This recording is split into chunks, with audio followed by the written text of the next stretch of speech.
Welcome to the Genius Factory. Enjoy the video. In this video, I will show how to make avocado lime dressing easy method. Start by scooping 1 ripe avocado into a blender with the juice of 1 lime, 2 tablespoons olive oil, 1 garlic clove, salt, and pepper. Blend until smooth, then taste and adjust salt or lime. If it's too thick, add water a tablespoon at a time. This method is fast, forgiving, and perfect for salads, tacos, or bowls. Use fresh lime juice and good olive oil to make a dressing that feels vibrant and balanced. I like to add a small handful of cilantro and a pinch of cumin for warmth, but you can skip herbs if you prefer simplicity. Taste as you go, adding a little salt or a touch of sweetness to even out the flavors.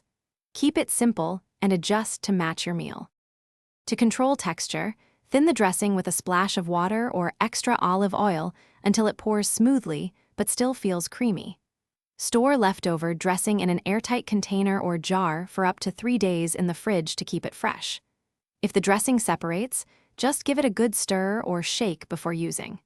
This keeps flavors bright and makes meal prep.